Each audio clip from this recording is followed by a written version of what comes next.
بسم الله الرحمن الرحيم. الرحمن علم القرآن خلق الإنسان علمه البيان. الشمس والقمر بحسبان والنجم والشجر يسجدان. والسماء رفعها ووزع الميزان ألا تطغوا في الميزان وأقيموا الوزن بالقسط ولا تخسروا الميزان. والأرض وزعها للأنام فيها فاكهة والنخل ذات الأكمام والحب ذو العصف والريحان. فبأي آلاء ربكما تكذبان؟ خلق الإنسان من صلصال كالفخار وخلق الجان من مارج من نار. فبأي آلاء ربكما تكذبان؟ رب المشرقين ورب المغربين.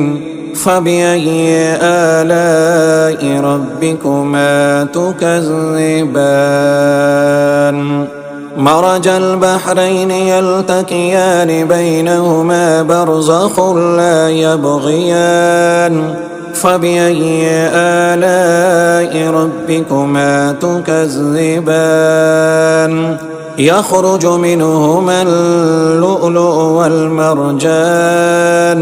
فبأي آلاء ربكما تكذبان؟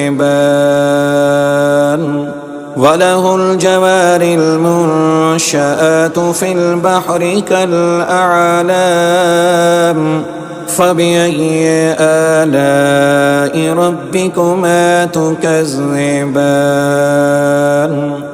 كل من عليها فان ويبقى وجه ربك ذو الجلال والإكرام. فبأي آلاء ربكما تكذبان؟ يسأله من في السماوات والأرض كل يوم هو في شأن. فبأي آلاء ربكما تكذبان؟ سنفرغ لكم أيها الثقلان. فبأي آلاء ربكما تكذبان؟ يا معشر الجن والإنس إن استطعتم أن تنفذوا من أقطار السماوات والأرض فانفذوا لا تنفذون إلا بسلطان. فبأي آلاء ربكما تكذبان؟ يرسل عليكما شواظ من نار ونحاس فلا تنتصران. فبأي آلاء ربكما تكذبان؟ فإذا انشقت السماء فكانت وردة كالدهان. فبأي آلاء ربكما تكذبان؟ فيومئذ لا يسأل عن ذنبه إنس ولا جان. فبأي آلاء ربكما تكذبان؟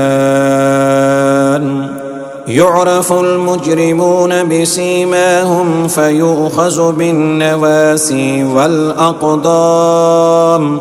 فبأي آلاء ربكما تكذبان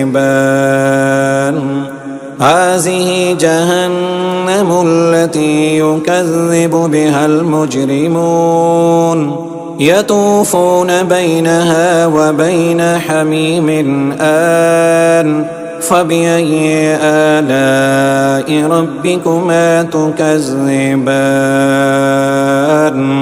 ولمن خاف مقام ربه جنتان فبأي آلاء ربكما تكذبان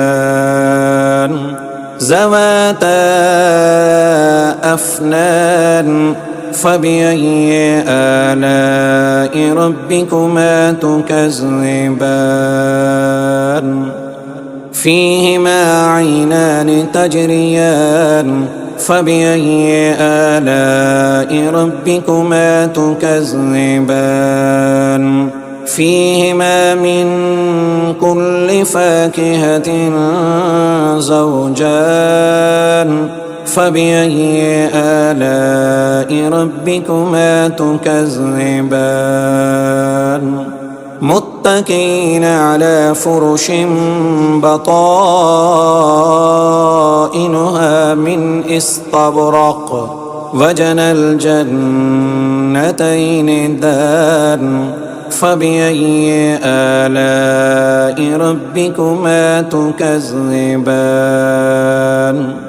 فيهن قاصرات الطرف لم يطمثهن إنس قبلهم ولا جان فبأي آلاء ربكما تكذبان كأنهن الياقوت والمرجان فبأي آلاء ربكما تكذبان هل جزاء الإحسان إلا الإحسان فبأي آلاء ربكما تكذبان ومن دونهما جنتان فبأي آلاء ربكما تكذبان مدهامتان فبأي آلاء ربكما تكذبان فيهما عينان نضاختان فبأي آلاء ربكما تكذبان فيهما فاكهة ونحل ورمان فبأي آلاء ربكما تكذبان فيهن خيرات حسان فبأي آلاء ربكما تكذبان حور مقصورات في الخيام فبأي آلاء ربكما تكذبان لم يطمثهن إنس قبلهم ولا جان فبأي آلاء ربكما تكذبان متكئين على رفرف خضر وعبقري حسان فبأي آلاء ربكما تكذبان تبارك اسم ربك ذي الجلال والإكرام.